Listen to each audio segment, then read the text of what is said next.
사무엘상 14장 36절 46절 말씀을 함께 읽도록 하겠습니다. 사울이 이르되 우리가 밤에 블레셋 사람들을 추격하여 동틀 때까지 그들 중에서 탈취하고 한 사람도 남기지 말자. 무리가 이르되 왕의 생각에 좋은 대로 하소서 할 때에 제사장이 이르되 이리로 와서 하나님께로 나아가사이다 하매 사울이 하나님께 묻자오되 내가 블레셋 사람들을 추격하리이까 주께서 그들을 이스라엘의 손에 넘기시겠나이까 하되 그날에 대답하지 아니하시는지라. 사울이 이르되 너희 군대의 지휘관들아 다 이리로 오라. 오늘 이 죄가 누구에게 있나 알아보자. 이스라엘을 구원하신 여호와께서 살아계심을 두고 맹세하노니 내 아들 요나단에게 있다 할지라도 반드시 죽으리라 하되 모든 백성 중 한 사람도 대답하지 아니하매 이에 그가 온 이스라엘에게 이르되 너희는 저쪽에 있으라. 나와 내 아들 요나단은 이쪽에 있으리라. 백성이 사울에게 말하되 왕의 생각에 좋은 대로 하소서 하니라.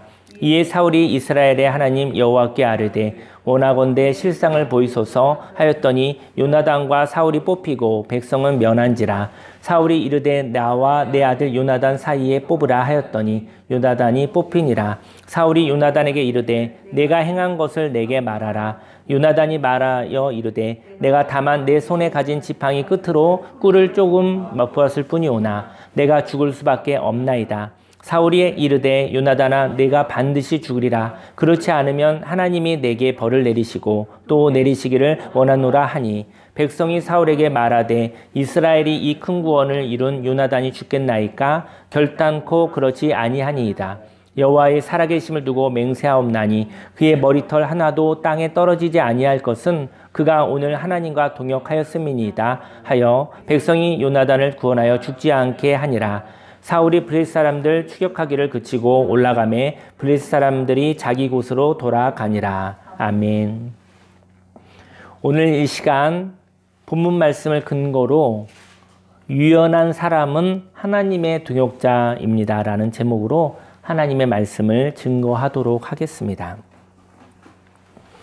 대화가 필요하지 않은 사람이 있습니다. 답이 정해 있는 사람. 답이 정해진 사람과는 대화가 필요하지 않습니다. 물론 답이 없다면 말을 시작할 수도 없죠. 저희 여러분들이 각자 또 답이 있을 것 같아요. 나름대로 응답할 이야기들이 있는 것이죠. 답은 일종의 의견입니다. 저와 여러분들이 오늘을 살아갈 수 있는 메시지가 있습니다. 사람들마다 생각이 있거든요. 의견이 있습니다. 그런데 그 메시지가 마침표가 아니기를 원합니다. 그 메시지가 마침표가 되면 통보하고 지시하고 명령하는 것으로 끝나는 것이죠. 그 메시지가 물음표일 수도 있고 그 메시지가 느낌표였으면 좋겠습니다. 저 여러분들이 얘기하는 것이죠. 저는 이러한 생각이 있습니다. 그런데 당신은 어떻게 생각하십니까? 라고 질문하는 물음표가 있었으면 좋겠습니다. 그때 대화할 수 있는 것이지요. 또 저는 이런 생각이 있습니다. 이런 의견이 있습니다. 그런데 저는 그것을 이렇게 느끼고 있습니다. 당신은 어떻게 느끼시는가요? 이렇게 또 물어볼 수도 있는 것이죠. 그때 대화가 있게 되어지는 것이죠. 하나님과 함께하는 시간에 저와 여러분들이 이렇게 메시지를 가지고 의견이 생긴다는 것이죠. 저희 여러분들이 하나님과 홀로 있는 시간에 나의 생각들이 또 나의 감정들이 나의 의견들이 형성된다는 것입니다. 그리고 그 의견을 말하는 것이지요. 근데 그 의견이 조정 불가한 내용이라면 지시와 명령으로 의사소통을 하게 된다는 것이죠. 저희 여러분들이 혹시 사랑하는 사람들과 아니면 또 지인들과 함께 이야기를 나누고 싶은가요? 이야기를 나눈다는 것은 놀이하는 것인데 이야기를 나누면서 기쁨이 있는 것이죠. 즐거움이 있는 것이죠. 생동감이 있는 것이죠. 왜냐하면 함께하는 시간이니까 혼자 있는 것 같지 않은 것이니까요. 저희 여러분들이요. 함께 있으나 혼자 있는 것 같은 경우는 저희 여러분들이 답이 저와 여러분들 있거나 또 어떤 사람이 답이 정해진 사람하고 있었을 때 몸은 함께 있어도 혼자 있는 느낌이 있다는 것이죠. 왜냐하면 이야기가 오고 가는 것이 아니라 결정된 것을 통보받는 강요받아야 되는 상황이 있었을 때 거기서 외로움의 시간을 갖게 된다는 것입니다. 그 의견이 조정 불가한 내용이라면 지시와 명령으로 의사소통을 하게 되는데 그것은 몸으로만 함께 할 뿐 함께 있는 것은 아닙니다. 정서적으로 마음으로 함께 있는 시간은 아니라는 것이죠. 하지만 하나님은 의견을 조정하며 하나님의 일을 행하신다는 것이죠. 이렇게 하나님의 의견을 조율하는 사람이 하나님의 동역자인 것입니다. 오늘은 사울과 요나단을 통하여 하나님의 말씀에 반응하는 동역자는 어떻게 반응하는지 고민하여 보려고 합니다. 먼저 하나님의 동역자는 경직되어서는 안 된다는 것이죠. 사울은 블레셋 사람들과 전투를 하고 있었어요. 그리고 그 전투에서 유리한 상황이 되어졌어요. 유리해서 조금만 더 열심히 하면, 조금만 더 진격하면 블레셋 군대를 다 없앨 수 있겠다라는 아주 유리한 상황이었습니다. 블레셋 군대를 추격하여 진멸할 수 있는 분위기가 됐거든요. 사울은 전투에서 이길 수 있었지만 이 상황에 병사들이 지쳐가고 있었다는 것이죠. 병사들이 지치고 백성들이 지치고 있었어요. 그래서 죽어가거나 죄를 지을 수밖에 없는, 그 지쳐있으면 죄를 지을 수가 있거든요. 죄를 지을 수 있다는 것을 사울은 몰랐던 것이죠. 저희 여러분들 그 지친 사람들이 죄를 짓는다는 걸 아셔야 돼요. 지쳐서 무엇인가를 채우려고, 지쳤기 때문에 무엇인가를 의존하게 되어져서 그것이 그 사람의 영혼의 자유를 잃어버리게 한다는 것이죠. 이 땅에 지쳐있는 사람들이 있습니다. 그 지쳐있는 사람들이 회복이 필요합니다. 그들이 충전되어져야 됩니다. 사울은 지금 전투, 곧 일에만 집중하고 있는 것입니다. 36절 말씀에 사울이 이르되 우리가 밤에 블레셋 사람들을 추격하여 동틀 때까지 그들 중에서 탈취하고 한 사람도 남기지 말자. 무리가 이르되 왕의 생각에 좋은 대로 하소서 할 때, 이렇게 일을 시작하면 그 결과에만 집중된 사람이 있습니다. 그 일 가운데 생겨난 부작용에 대해서는 느낄 수가 없는 것이죠. 그리고 일에 대하여만 집중할 때 그 옆에서 부작용에는 무지한 사람들이 있는데 그때 아첨하는 무리들이 동조하고 있다는 것이죠. 그럼 더욱더 일을 할 수밖에 없는 것이죠. 그는 브레이크 없는 자동차와 같은 삶을 사는 것입니다. 목표가 있습니다. 목표까지 과속을 하여 목표를 향하여 달려가는 것이죠. 저희 여러분들이 지금 부산으로 간다고 칩시다. 부산 자동차로 타고 가면 한 5시간, 7시간 이렇게 될 것 같아요. 근데 목표 중심적인 사람은 어느 시간까지 가는 것이 중요한 것이죠. 그러면 속도를 많이 낼 것 같아요. 쉼도 없고, 그리고 지쳐 있을 것 같습니다. 졸음이 오는데도 사실은 잠깐 쉴 수 없는 사람일 수 있겠죠. 그 사람은 사고가 나기가 쉬운 것이죠. 목표를 향하여 달려가는 중에 사고가 나서 사람을 다치게 하고 죽이는 일을 할 수도 있는 것이죠. 일은 이렇게 사람을 살리는 것이지, 일이 사람을 죽이는 일이라고 한다면 그건 잠깐 멈춰야 됩니다. 그래서 사람을 죽여서 값싼 결과를 얻게 되는 것이죠. 저와 여러분들, 우리는 인생을 살면서 전투와 같이 일을 해야 될 때가 있어요. 일을 할 때가 있습니다. 또 일을 해야 되기도 하고요. 그 일이 사람을 살리는 일이 되기를 예수님의 이름으로 축원합니다. 이때 36절 하반절에 제사장이 이르되 이리로 와서 하나님께 나아가사이다 하매, 제사장들은 왕이여 하나님께 물어보십시다. 이 전투를 해야 될런지, 아니면 지금 백성들과 병사들이 지쳐가고 있는데, 그리고 죄를 짓고 있는데 지금 이 전투를 하는 것이, 이 일을 하는 것이 합당한지 하나님께 한번 물어보십시다 라고 얘기하는 것이죠. 지금 전투를 계속하는 것이 하나님의 뜻인지 물어봅시다라고 말합니다. 하지만 사울은 목표가 우상화된 것입니다. 그래서 블레셋 사람들을 이렇게 사울은 목표가 우상화된 나머지 하나님께 형식적으로 물어본다는 거죠. 형식적으로. 왜냐하면 마음에 이 전투를 끝까지 하여 블레셋을 진멸해야 한다는 생각에 빠져 있었기 때문인 것이죠. 저희 여러분들이 목표를 정하면 목표까지 가잖아요. 근데 그 목표를 향하여 달려가다가 사람을 죽이는 일이 되어진다고 한다면, 그렇다 한다면 그 목표는 좀 수정되어야 되지 않겠습니까? 목표를 정하면은 목표를 이룰 때까지 멈추지 못하는 사람들이죠. 사람들은 그 사람들 집중력이 있고 성취감이 있고 훌륭한 사람이라고 박수를 쳐줍니다. 분명히 훌륭한 사람인 것은 맞습니다. 하지만 그 목표도 때로는 멈추어야 될 때가 있다라는 것을 이야기하고 싶습니다. 37절에 사울이 하나님께 묻자오되 내가 블레셋 사람들 추격하리이까? 주께서 그들을 이스라엘의 손에 넘기시겠나이까 하되 그날에 대답하지 아니하시는지라. 사울이 하나님께 물어보는데요. 이렇게 막 열어놓고 물어보지 않아요. 뭐 이렇게 물어보는 거예요. 하나님, 제가 블레셋 사람들을 추격할까요? 자기가 원하는 얘기만 하고 있는 거예요. 제가 승리할 수 있을까요? 자기가 관심 있는 얘기만 물어보고 있는 거잖아요. 좀 넓게 물어보지 못하고 있잖아요. 그죠? 그러니까 본인의 얘기만 하고 있는 거예요. 근데 하나님이 그날 대답하지 않았다. 저 여러분들이요, 어느 누가 얘기하고 있는데 어느 누가 자기 말만 얘기하는 사람이 있어요. 대답하고 싶지가 않아요. 이야기를 한다고 해서 뭐 새로운 일이 있을 것 같지 않아요. 결국은 자기가 하는 거 주장밖에 하지 않아요. 그때 대답하지 않습니다. 저와 여러분들이 하나님께 하는 그 기도가 어찌 보면 하나님이 대답할 수 없는 이야기는 아닌가 한번 생각을 해보고 싶습니다. 저 여러분들이 하나님께 이야기하는 이야기가 하나님이 말을 이렇게 오고 가면서 그 얘기가 의논이 되어지고 그 말 가운데서 또 여러 가지 창조가 일어나는 그런 생명 있는 놀이와 같은 이야기가 되기를 예수님의 이름으로 축원합니다. 그 하나님과의 예배가 업무 모임이 아니었으면 좋겠어요. 업무를 위한 기획을 하는 어떤 처세술을 익히는 그런 시간이 아니기를 예수님의 이름으로 축원합니다. 사울은 하나님께 물어보았지만 마음은 정해져 있었던 것이죠. 여기에 하나님이 대답하지 않으십니다. 왜냐하면 사울은 하나님께 명령과 지시를 하고 있는 거예요. 여러분, 저희 여러분들이 마음을 정하고 나서 누구에게 얘기를 하잖아요.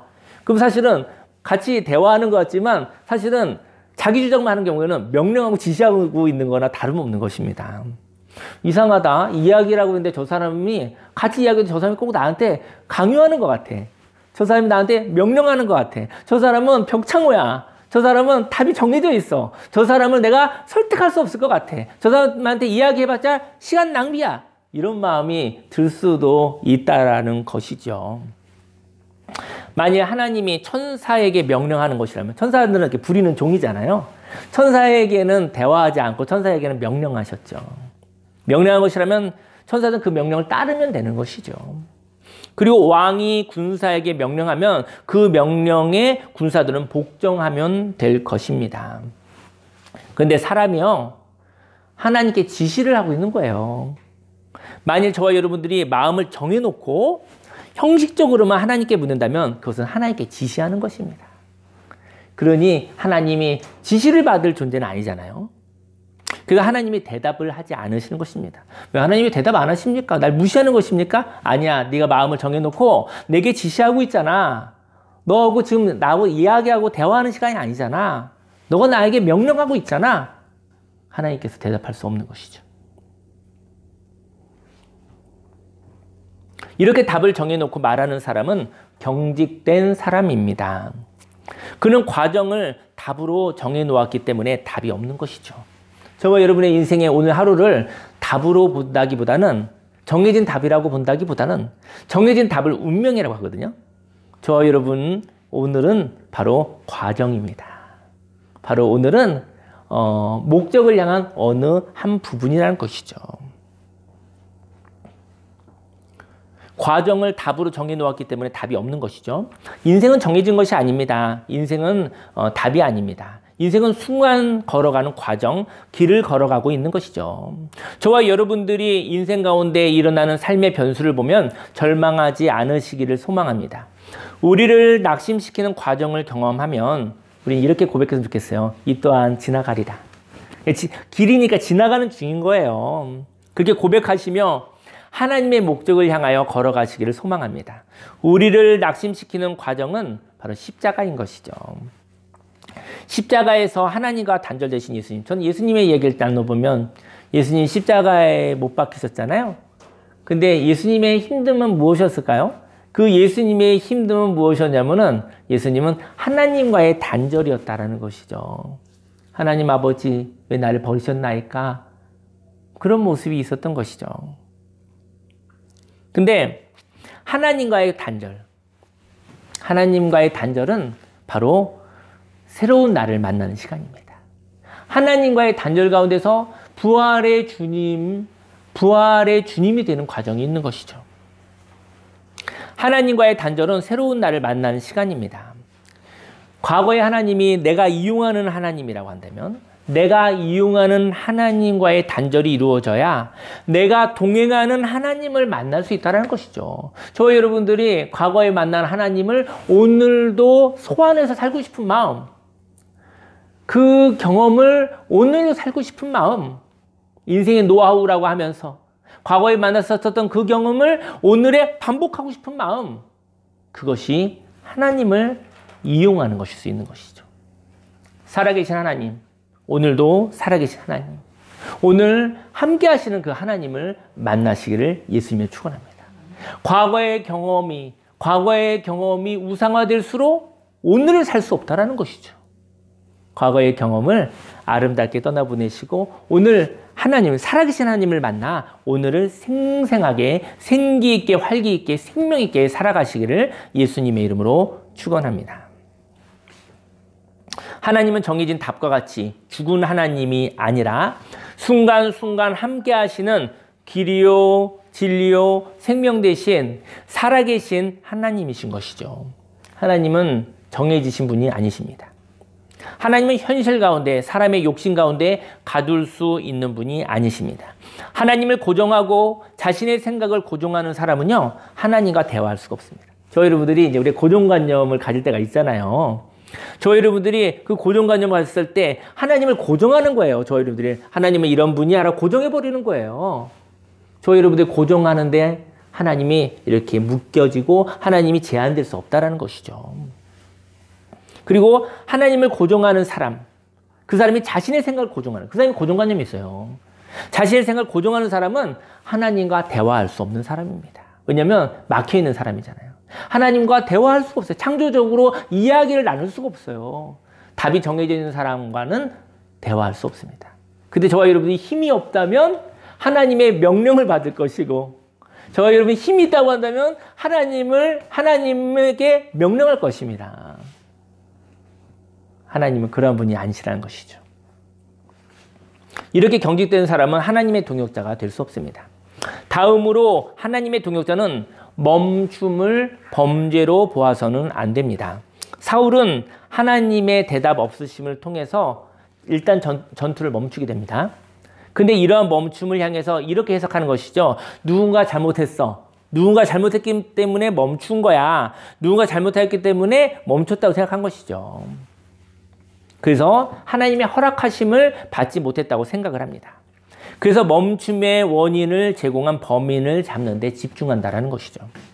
38절에 사울이 이르되 너희 군대의 지휘관들아 다 이리로 오라. 오늘 이 죄가 누구에게 있나 알아보자. 이스라엘을 구원하신 여호와께서 살아계심을 두고 맹세하노니 내 아들 요나단에게 있다 할지라도 반드시 죽으리라 하되 모든 백성 중 한 사람도 대답하지 아니하매. 사울은 무서운 하나님을 만난 사람이에요. 저 여러분들이 하나님을 믿는다 하면서도 하나님을 무서워하는 사람들이 있거든요.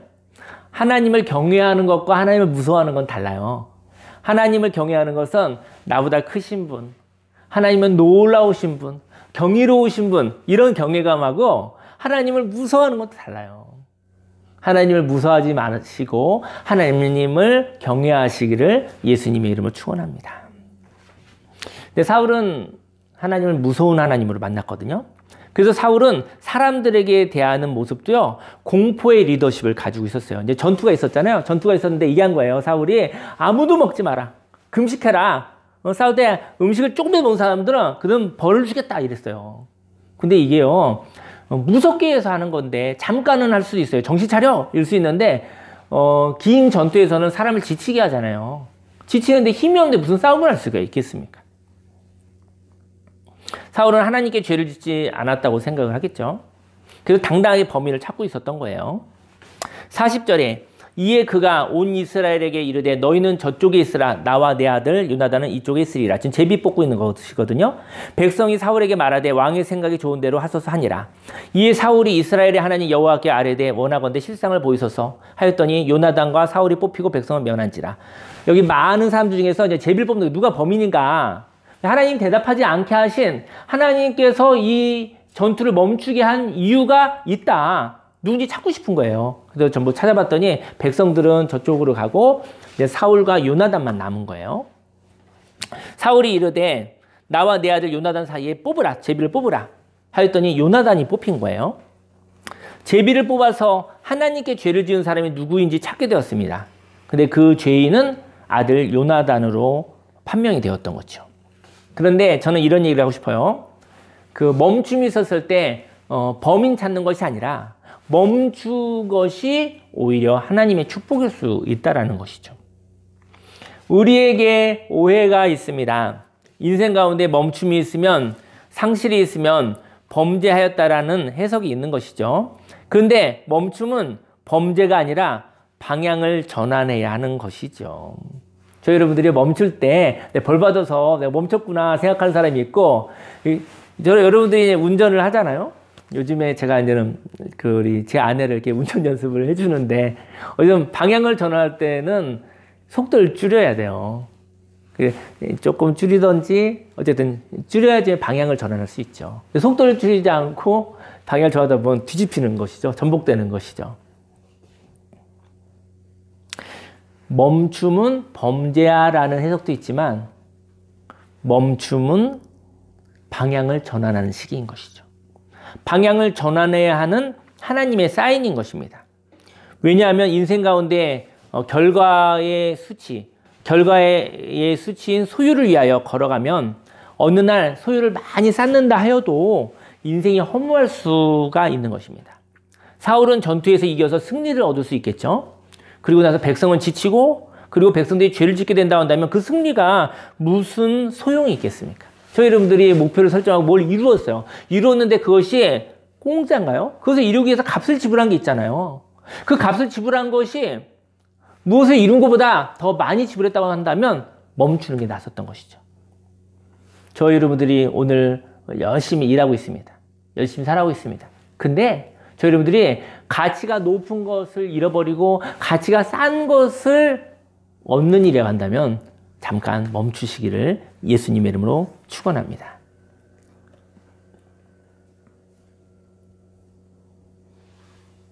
사울은 승리를 하였지만 백성들은 불행한 삶을 사는 것이죠. 승리의 값으로 오늘의 생명을 지불하였다면 어쩌면 너무나 가치 적은 것을 위해 가치 높은 것을 지불함으로 인생 가운데 허무함을 느낄지도 모르기 때문입니다. 저 여러분들 인생을 살아가면서 내가 헛살았나? 그때 그런 마음이에요. 내가 헛살았다는 얘기는 뭐냐면 내가 너무 소중한 것을 지불하고 너무나 값싼 것을 가져갔나? 이랬을 때 마음이 허무한 것이죠. 인생 가운데 멈춤이 있습니다. 구름기둥과 불기둥이 멈추었다가 다시 진행하기 위해서 멈추는 때가 있어요. 그리고 상실이 있습니다. 이것은 생명을 잃어버리는 것일 수도 있죠. 요나단은 전투 중에 금식을 하며 싸우라고 한 왕의 무서운 명령을 몰랐어요. 왕이 얘기했거든요. 금식을 하고 싸우라는 거죠. 근데 그 무서운 명령을 그 군사들은 벌벌 떨렸죠. 그러다가 보니까는 또 피체의 어떤 그 음식을 먹는 죄를 짓기도 하고, 근데 요나단은 그 명령을 몰랐던 거예요. 몰라서 보니까 꿀이 있는 거예요. 그래서 꿀을 조금 찍어서 먹었더니 지쳐서 눈이 밝아진 거예요. 그 힘이 났던 거죠. 그래서 전투를 할 수 있었던 것이죠. 요나단은 왕자였기 때문에 좀 더 자유로운 사람이었습니다. 그래서 지쳤을 때 그 지침으로부터 벗어나기 위해서 행할 수 있는 자유가 있었던 사람이었던 것이죠. 하나님은 요나단을 통하여서 지쳐있는 백성들을 향하여 전투보다는 지쳐있는 백성들을 살리는 선택을 보여주신 것이었던 것이죠. 사울의 전투를 향한 과속의 브레이크를 걸은 것은 백성들을 살리려는 하나님의 마음이었다는 것이죠. 멈춤은 생명의 구원을 위한 하나님의 사랑이었던 것입니다. 인생 가운데 저 여러분들이 멈출 때 실패했어, 벌 받았어, 이런 해석들이 있을 수도 있을 것 같아요. 근데 그것이 아니라 멈췄었을 때 내가 인생의 가치관을 바꾸어야 될 때가 왔구나라는 것이죠. 인생이 유한하잖아요. 100년이 안 되기도 하고 넘기도 하고. 어쨌든 인생이 유한합니다. 그 유한한 가운데서 가치 있는 방향을 전환해야 될 때 그때 잠깐 멈추는 것이란 거죠. 그때 멈춤이 필요합니다. 상습적으로 그 브레이크를 밟으라는 것이 아니라 저희 여러분들이 정말 멈춰야 될 때가 있어요. 방향을 전환해야 될 때. 여러분과 제가 인생을 살아가면서 가지고 있는 그 방향이 정말 가치 있고 여러분과 저를 만족시킬 수 있는 그런 방향이십니까? 그렇다면 오케이. 너무 좋은 일이죠. 하지만 인생을 살아가다가 내가 잡고 있는 이 방향이 인생의 마지막 날 너무나 속상할 것 같은 방향이라고 한다면 그 방향을 전환하시기를 예수님의 이름으로 축원합니다. 마지막으로 하나님의 동역자는요, 생명을 향한 유연함이 있는 사람입니다. 요나단으로 인하여 사울의 전투 요청에 하나님은 대답하지 않으셨습니다. 그래서 하나님이 화나신 이유를 찾기 위하여 제비뽑기를 통해 범인을 찾았거든요. 그리고 사울이 요나단에게 묻습니다. 43절에 사울이 요나단에게 이르되 내가 행한 것을 내게 말하라. 너 때문에 하나님이 말하지 않으셨구나. 묻는 거예요. 사울이. 너 때문에 하나님이 대답하지 않으셨어. 너 무슨 일을 행한 거야? 라고 물어보는 것이죠. 요나단이 말하되 이르되 내가 다만 내 손에 가진 지팡이 끝으로 꿀을 조금 맛보았을 뿐이오나 내가 죽을 수밖에 없나이다. 이게 개역개정에 있는 말씀인데요. 이렇게 얘기하면은 이렇게 성경을 읽다 보면 이거 좀 이상하다 이럴 때가 좀 있죠.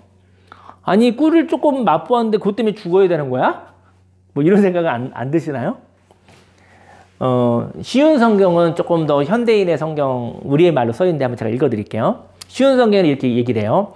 저는 그저 나무 막대기로 꿀을 조금 찍어 먹었을 뿐입니다. 그런 일로 제가 지금 죽어야 합니까? 라고 말했다는 것이죠. 44절에 사울이 이르되 요나단아 네가 반드시 죽으리라. 그렇지 않으면 하나님이 내게 벌을 내리시고 또 내리시기를 원하노라 하니. 쉬운 성경에 이렇게 또 써 있어요. 요나단아 너를 만약에 죽이지 않으면 하나님께서 나에게 무서운 벌을 주실 거야. 이게 이제 쉬운 성경에 있는 이야기거든요. 뭔가 잘못되지 않았어요? 무엇인가 잘못되지 않았습니까? 오늘 요나단이 하나님을 오해한 것이죠. 하나님을 무서운 하나님으로 본 거예요. 경직된 사람인 거예요. 만약에 그것 때문에 자기가 이야기한 법 때문에 그것 때문에 자기가 맹세하고 자기가 만든 법이잖아요. 하나님이 그렇게 한 게 아니라 자기 욕심을 채우려고 자기의 과욕으로 만든 법에 의해서 생긴 일이잖아요. 그래서 자기 아들을 죽이게 된다면 그러면 사울이 행복하겠습니까? 오늘 사울이 하나님을 오해했다는 것이죠. 하나님을 오해한 사울을 통해서 요나단이 죽임을 당하게 될 위기가 옵니다. 만일 요나단이 죽게 된다면 사울도 슬픔 가운데 있을 것입니다. 그런데 요나단은 제가 힘을 내려고 꿀을 좀 찍어 먹었는데 그것이 죽을 죄인가요? 라고 말한다라는 것이죠. 저는 오늘 이런 얘기를 하고 싶어요. 여러분들이요, 하나님을 무서워하지 않기를 예수님 축원합니다. 인생 살다 보면 부조리하고 이건 아닌데 이럴 수 있잖아요. 근데 그때 그냥 부조리하고 뭔가 맞지 않는데 그때 무서워서 벌벌 떨면서 아닌데 싶은데 그렇게 살지 않기를 예수님을 축원합니다. 아닌 거를 하나님께 물어보셨으면 좋겠어요. 그걸 이야기할 수 있었으면 좋겠어요.